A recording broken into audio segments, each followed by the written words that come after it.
반짝이는 눈빛 눈이 부셔 매일 날 감싸주는 손길.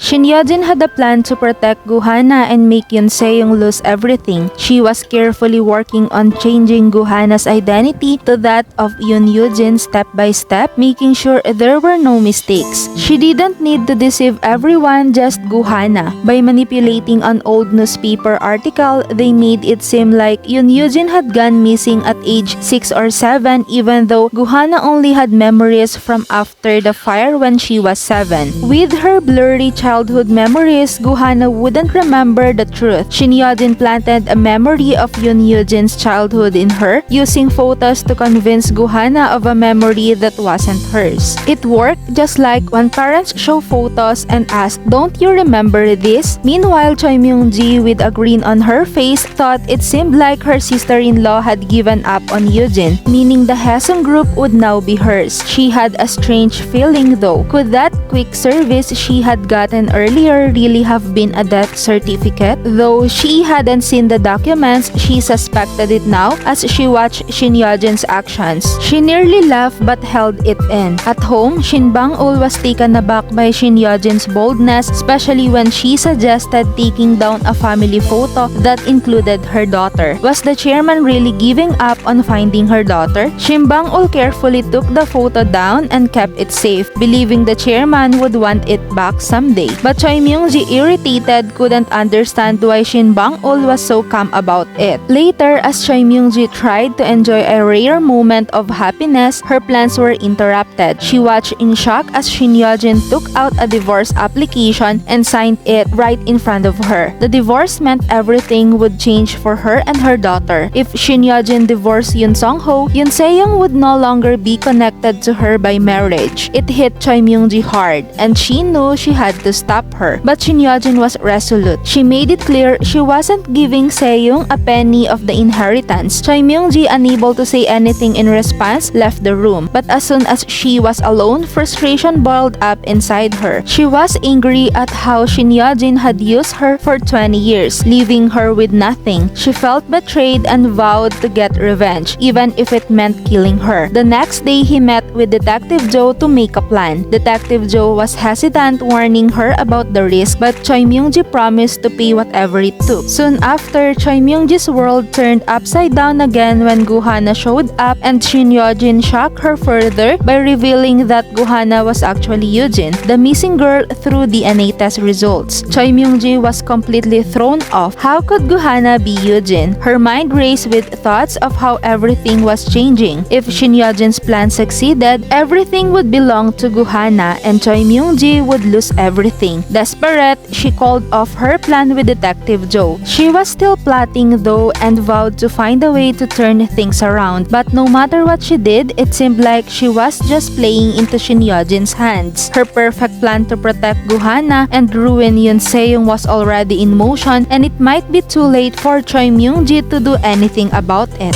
'Cause you are beautiful, a beautiful stranger.